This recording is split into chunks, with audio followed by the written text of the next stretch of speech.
Hello everyone, welcome to this video. In this video, we're going to get started installing the required software in order for you to run and program in Kotlin. So the first piece of software that is very essential is the Java JDK.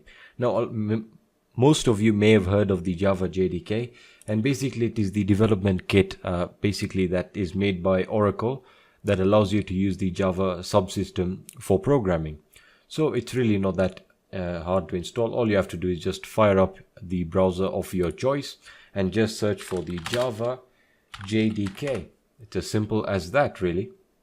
So once you've searched for the Java JDK, it should open up in the first link down below. So Java SE Development Kit 8, that is the latest version as of this recording, and it's going to show you this wonderful little box right here with the development kit downloads, and it basically asks you to accept the license agreement or decline it. So you can go through the license agreement, but it's going to be quite long, so that's really up to you. So you then have your basically your different operating systems from which you can download, and they are different architectures. So if you want Linux, you have 64-bit and 32-bit versions of the JDK, and for different versions of Linux you have the Debian and RPM format. You can basically extract it and run it in your home directory.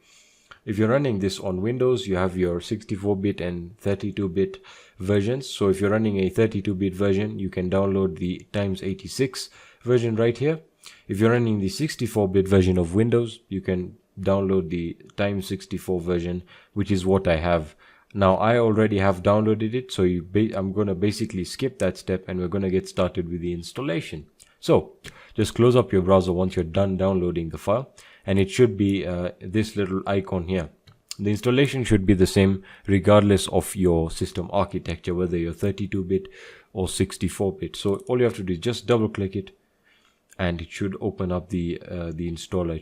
It could take a while depending on your system, but mine has already started the setup.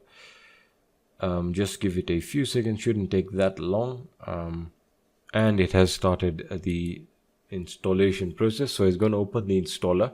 That took quite a while, but it shouldn't take more than a minute, I think, to say the least. All right, so here we are. It's going to say welcome to the installation wizard for Java, the Java development kit. So it's going to start computing the installation requirements, and you all have to do is hit next. Don't change anything right here. Hit next, and it's going to start installing the Java JDK. So give it a few minutes, or I think about 2 minutes for it to install. Again, it all depends on your computer's performance. So just let this run, and I'll get back to you once it's done. Alright, and once it starts installing the Java, just let it continue. Again, it shouldn't take too much time, but I'm going to skip this process until it's done, and I'll meet you there. Alright, and once it's actually done installing Java, it's going to tell you the Java SE Development Kit update 131, basically the latest version of this of Java as of the recording, has been installed successfully. So you want to just hit close. Now, to perform a basic test to see whether Java is fully integrated, this is basically what you have to do. I want you to basically search for CMD or your command prompt. So you just want to search for CMD in your search menu. This will work on any version of Windows. So you can be running this on Windows 10, Windows 8.1, Windows 7. Just search for your CMD, which is your command prompt. I have mine right here. So just open it up, and it's going to start up. And all you have to do is just hit Java. All right. So you just want to hit Java, and it's going to, if it gives you this result, it means that Java is fully integrated. If it doesn't give you this result, what you have to do basically is you have to go into your computer, and you have to go into this PC right here and go into your properties section. All right. Now, once it opens your properties section, you want to go into advanced system settings. All right. Now, once you've opened advanced system settings, you want to go into environment variables. So you want to open that, and you want to go into the path section right here.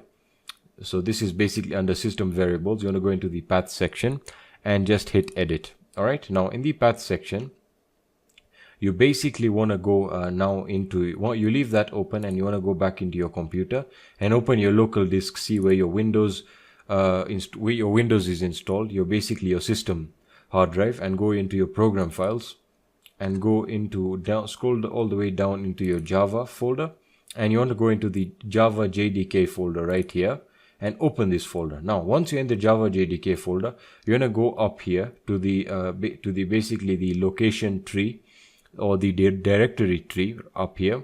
This is basically showing you all the locations, and you just want to right click and copy address.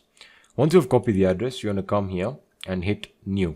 All right, so basically when edit the environment variable, just hit new and paste that location there. As you can see, mine is already there.